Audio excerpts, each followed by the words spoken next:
Welcome back, our dear viewers. As we have promised at the beginning of our program that today we are going to shed light about the tourism in Egypt, how to boost tourism in Egypt.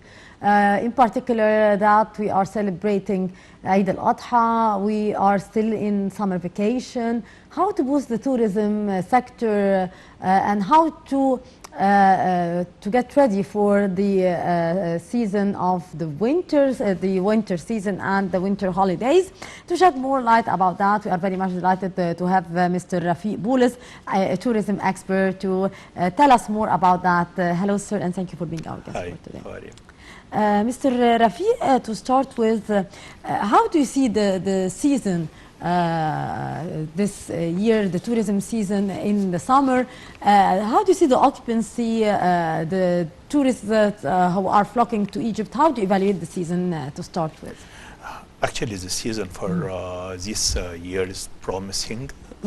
Starting from the beginning of the year, from the winter season, it was beyond our expectations, and we had a very high expectation concerning the summer season, and we already got ready for this summer season, especially for the Arab countries and for the Gulf area. Yes. You know, that's the season for our valuable clients from the Gulf area, and the main event during this summer is the Adha feast, which we are celebrating right now. There is a lot of Arab tourists, but actually we expected more from the Gulf area, and there is expectations, and after the season there is a re-evaluation for all the reasons. So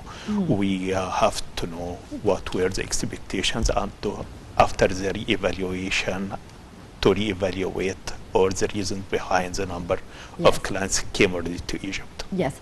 Mr. Rafiq, as you have kindly mentioned that about 30% of the tourists coming to Egypt are Arabs. And since we are in summer holidays and we are celebrating Eid al-Adha, the number of Arabs visiting Egypt is increasing. From your point of view, what are the major attractions for the Arab tourist in Egypt?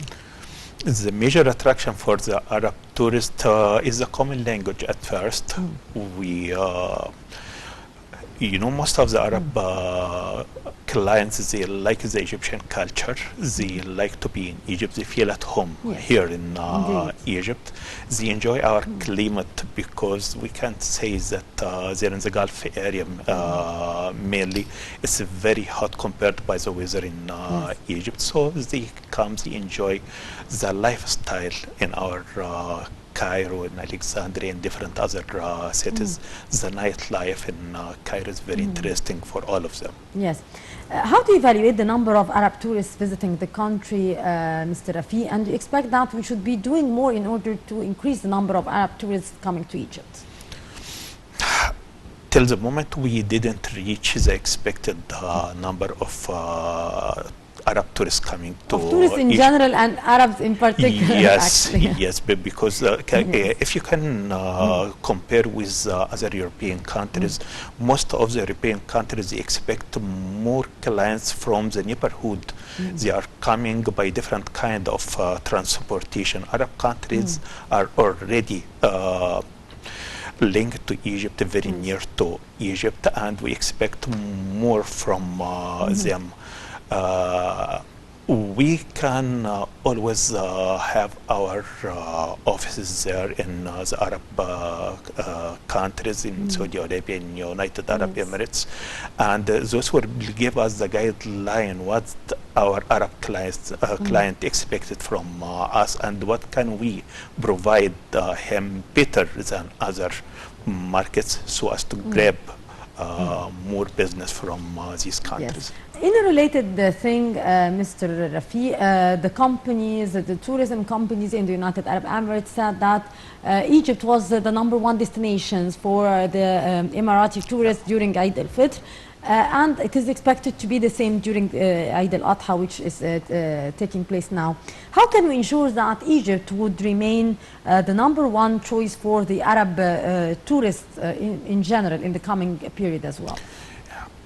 As I told you, once again, we have to concentrate with our clients, what they like and what is the service they are expecting from us. What other attractions we can provide? Because the Arab tourists in particular, they do have a taste maybe in theater, in plays that they used to enjoy. Maybe it's not very common nowadays. What more can we offer for as attractions, as certain parties or festivals, or what else? Actually, as you said, that they are expecting, as I told you, the night life. They very like our theaters and Masrah Masr in the past few years was very attractive for them, and actually for the summer season it is the summer for theaters and for those superstars of the Egyptian culture.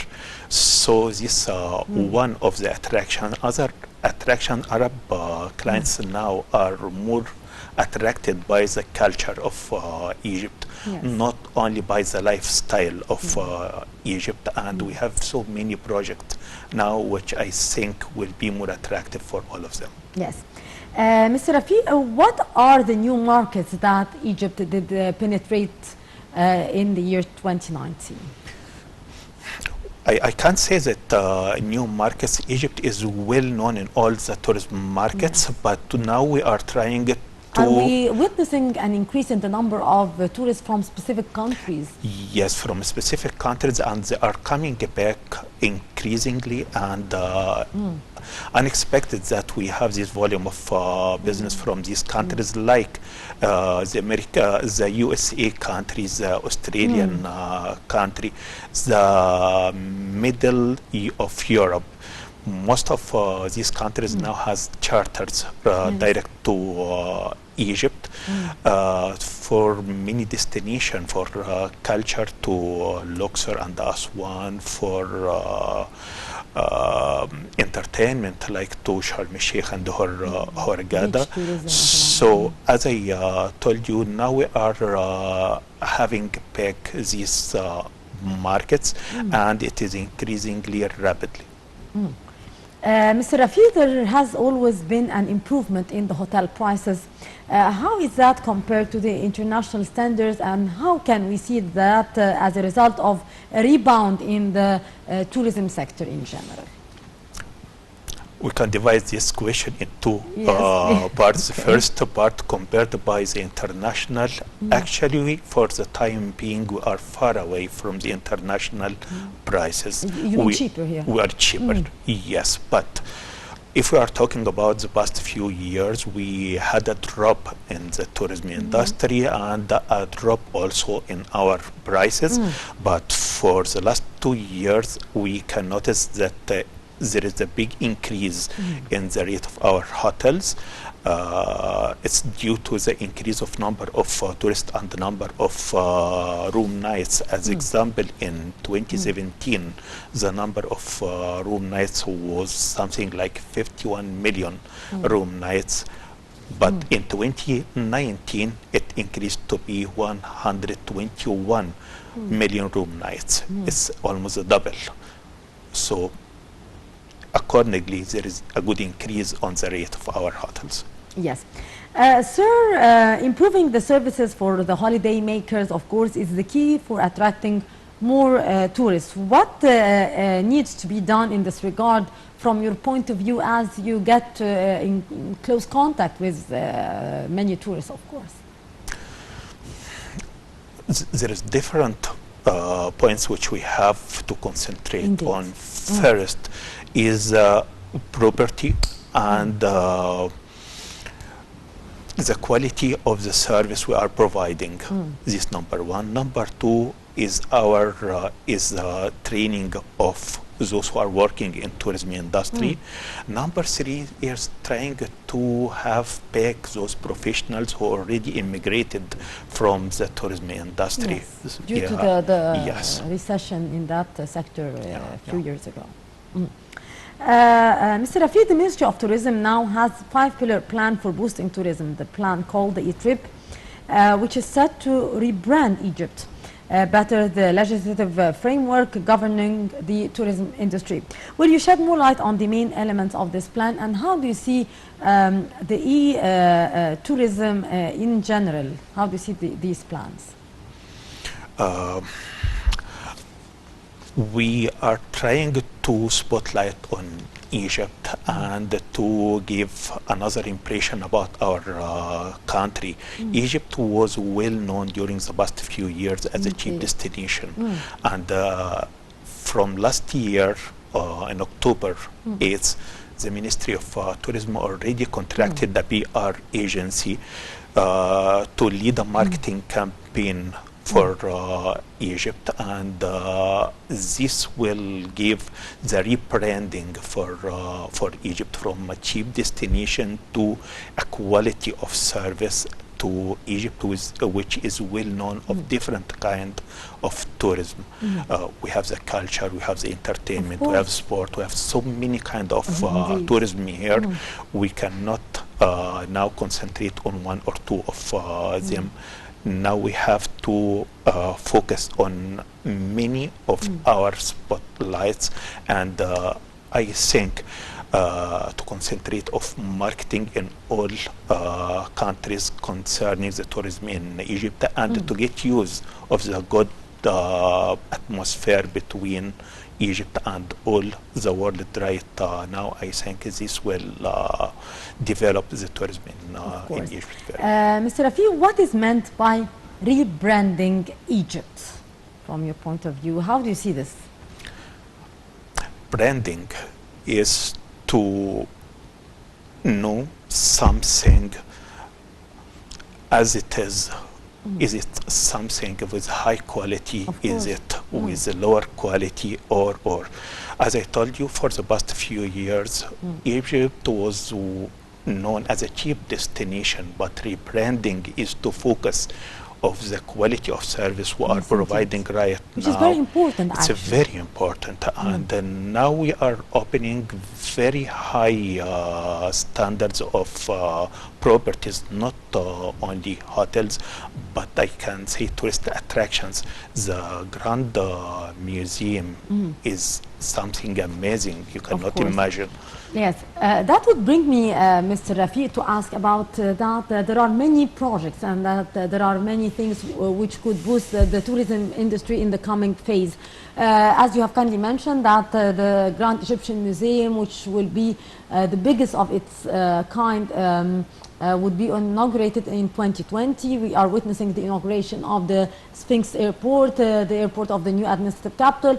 Many things that could actually help in boosting the tourism sector. How these projects could actually help giving a great boost to the tourism sector and industry?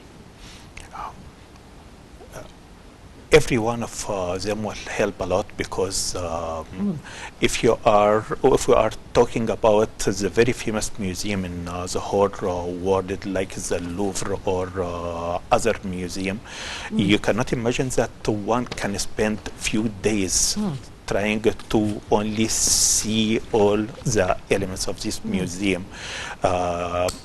Our museum, Egyptian Museum, is much smaller than the number of stages which could be exhibited there. So and the Grand Museum, we have many pieces which were not displayed actually. So the Grand Museum will give much more chance for tourists, for researchers, for students, for even Egyptians to have better idea about our history and about our arts. This is number one. If we are talking about Sphinx Airport, there is a problem concerning our sector, the tourism sector, for the charters. It is prohibited to land in Cairo International Airport, and this affects badly the cost The flow of of the tourists. cost of the packages, because the regular flights are much expensive Indeed, than yes. the charter one. But for the time being, I already heard that permissions are there for landing charters in Sphinx Airport, which is That's not great far news, from actually. Cairo. Yes, Yes. it's quite close, and it's very close to the attractions like the Giza 30 Plateau, like minutes of course from, the Grand Egyptian Prince. Museum. It's quite close. Our dear viewers will go to a short break, and after that we'll be back to resume our interview, so stay tuned. مصر آمنة ومستقرة وسالمة، ومرحب بمواطنيكم إن هم يجوا في مصر، يجوا بسلام وهيغادروا بسلام، وإحنا هنبذل كل جهد عشان نحميهم. Egypt's leadership and people welcomes visitors from all corners of the world. Egypt, the cradle of civilization, land of the pharaohs. Lovely beaches, amazing mountains, wonderful views, and a crystal sea.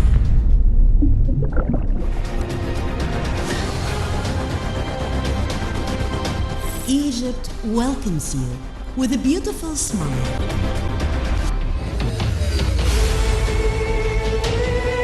The mother of the world captures the hearts of people throughout history.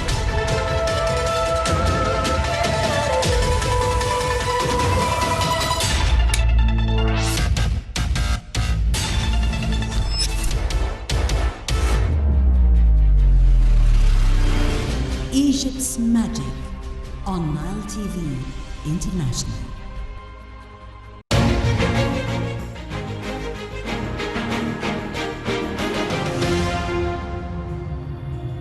Well, dear viewers, continuing our interview with Mr. Rafiq Boulis, our tourism expert. Mr. Boulis, how do you see the importance of the e-marketing for the tourism sector in Egypt, as of course the majority of people now are mostly doing their travel arrangements through using the internet and the websites?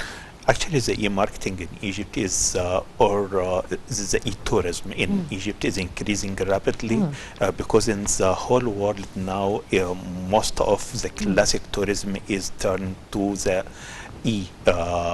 tourism. I mean, now most of the people, they are trying to book their holidays through the internet on most of the apps. booking engines. Yes, B2C like booking.com or even B2B through travel agencies is very important and very fast and they give very rapid result. But now in Egypt, it's now very high spread in all the Egyptian sectors. Most of the travel agents now are working with e-bookings, and most of our hotels our hotels, they have booking engine in their website to give more facilities for tourists to book directly through the website. Yes, indeed. Mr. Boulis, can you tell us about your point of view regarding the development and the training of the calibers who are working in the field of tourism? To what extent we need more trainings, we need more understanding for the sector, for the people who are working in the field of tourism? Actually, there is big difference between the theoretical part of the education and the practical part. The theoretical part is the most famous in our faculties right now. But for the practical part, this is what should be focused on. And I think most of those who are working in tourism, I mean mainly travel agents and hotels, they will welcome students who are trying to be trained in travel agents or in hotels. It's a chance for both of them. A chance for the hotel to have human resources and a chance for students to have a good training and practical one, not only theoretical one. Cooperation between the Ministry of High Education and the tourism field, I think, will give a good result concerning that. Yes, indeed. Mr. Boulis, how we should be getting ready for the winter season, of course, which is representing a main attraction for the Western tourists in particular, and the people who are attracted to cultural tourism and the visits to Luxor and Aswan and Cairo. How we should be getting ready for the winter season here? Most of our travel agents and our hotels are already contracted all the necessary markets for the next winter season, which already within 1 month will start. To book for. Yes, and to get ready not only by contracting but also by preparing the product itself, by preparing our hotels, our infrastructure everywhere. Actually, we now concentrating on only the culture part of tourism, but tourism is not only the pyramids and the museums, but it's the lifestyle. So we are trying to spread this culture in all schools and for students how to treat tourists. And tourist is very anxious to just walk in the city, just to see how Egyptians are living and what is the lifestyle here. It's a problem for us to find a space for walking in the street. It's the part of the government now to make it for both of us, for Egyptian and for tourists. Of course. Mr. Rafiq Boulis, our tourism expert, thank you very much, sir, for being our guest for today, and of course wishing you all the best and wish our season for tourism to be the best ever. Thank you very much. And with that, our viewers, we come to the end of this edition of Cairo Local Time. I'm Rabia signing off.